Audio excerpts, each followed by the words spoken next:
A brief history on the red velvet cake. The term velvet cake was coined in the Victorian era, when cooks of that time discovered that if they mixed acidic ingredients like vinegar with cocoa, it would develop a red tint to the cake. Although it was created in the Victorian era, most Americans think that the red velvet cake was created in the South because of the southern ingredient of buttermilk, which does add a red shade to the cake, although that does not mean that it was created in the South.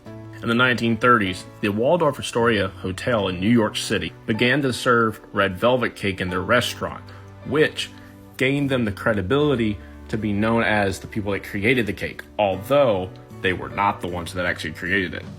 The red velvet cake started appearing in cookbooks in the 1920s and began becoming more popular as the decades went on. Around the same time that the Waldorf Astoria Hotel started serving red velvet cake, so did a department store named Eaton's in Toronto. Because of this created a controversy as to whether Waldorf Astoria or Eaton's was known for the creation of the red velvet cake.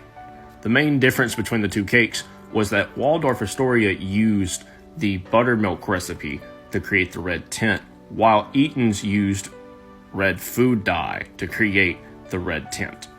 In Texas, John A. Adams, known for doing food-grade extracts and dyes, was looking for a product that he could sell in World War II.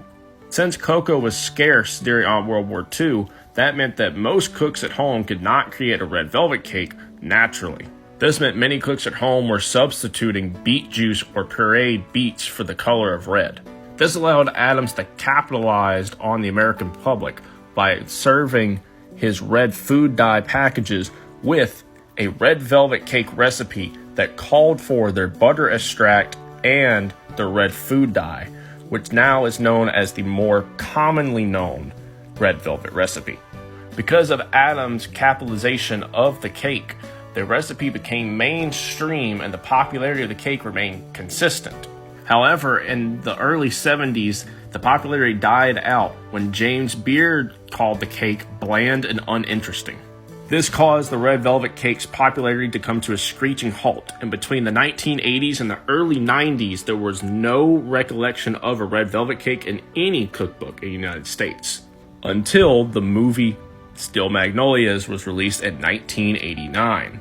In this movie, there was a scene where a red velvet armadillo cake was featured at a wedding, which brought the popularity to a soaring high that it has never faltered from again.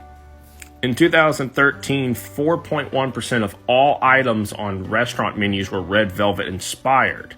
Since the mid-2010s, red velvet cakes have become extremely popular in many other things besides the cake itself, including body mist, candles, perfumes, and even red velvet flavored vodka.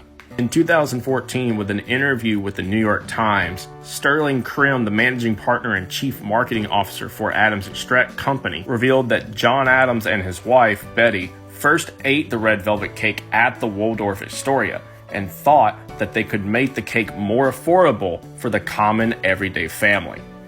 Now in modern day 2023, many professional chefs that make red velvet cakes are steering away from artificial dyes and unnecessary ingredients, and many are returning back to the old ways from World War II with beets and natural red hues from the vinegar or buttermilk combined with the cocoa. Did you know that you can also receive many more facts like these in future videos if you like, follow, and share these videos to your friends? The most purchased version of a red velvet cake is considered a cupcake version of red velvet cake, whereas the least sold version of red velvet is red velvet cake cookies. Finally, you are probably now wanting a red velvet cake right now.